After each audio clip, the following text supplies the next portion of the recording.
yeah, don't worry, this is not a real candle. Fire codes in LA, and, all that jazz. Can I ask you a personal question? What do you know about alchemy? Yes, I'm aware this is a video on the internet, so almost definitely I'm about to be pelted by the definition of the law of equivalent exchange. If I don't address it now, this video is going to cost me an arm and a leg.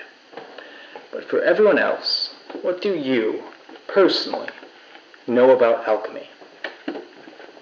Because I'd wager you know the basics. Turning lead into gold. If you're smart, you may even know that the only way to turn lead into gold is with the help of a philosopher's stone. Now this is the symbol of the philosopher's stone.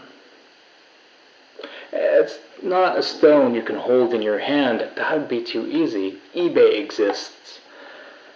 But it's a metaphor for enlightenment. Turning your lead base self into a golden higher self.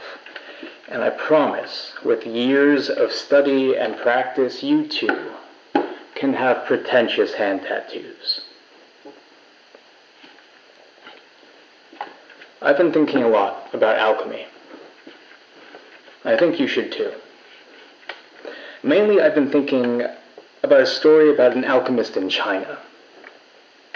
A story about earth and about fire. Then and now. Lead and gold, life and death. But most importantly, this story is about intentions.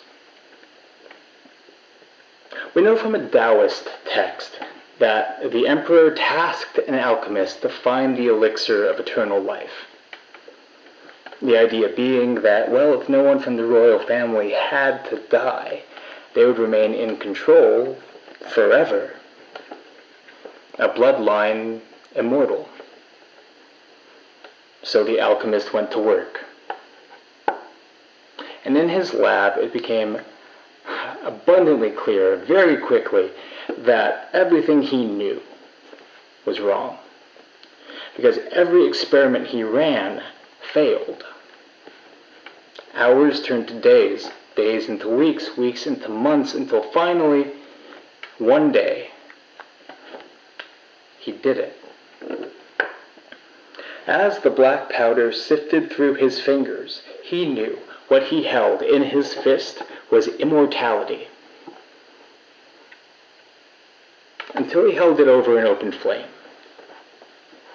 Because you see, in that moment, he just invented gunpowder.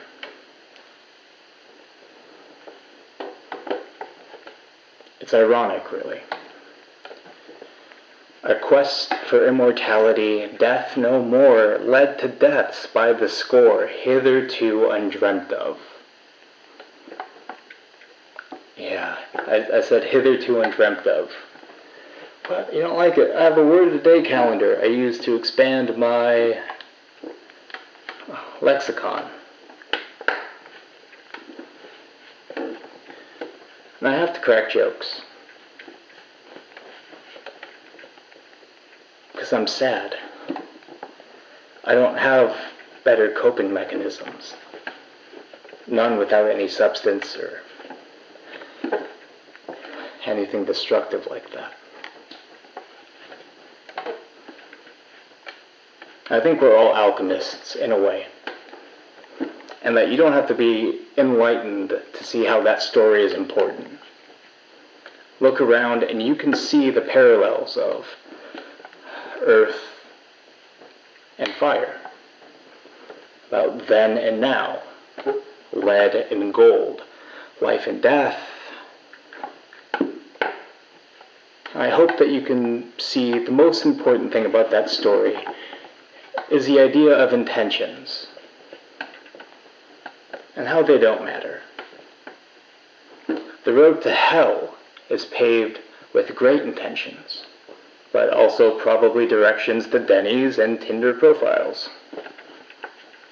You can have the best intentions in the world, but if your end result is cruelty, suffering, and pain,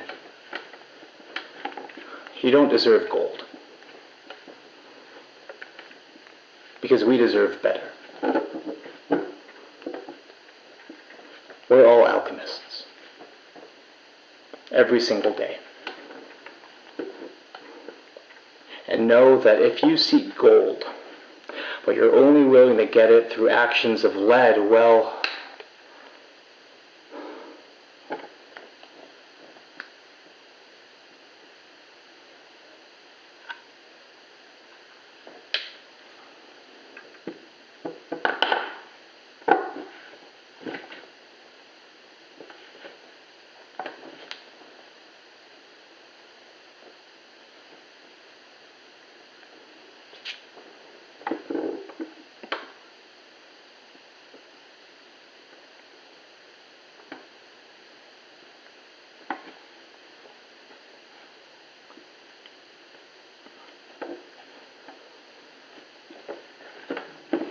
we need to try harder.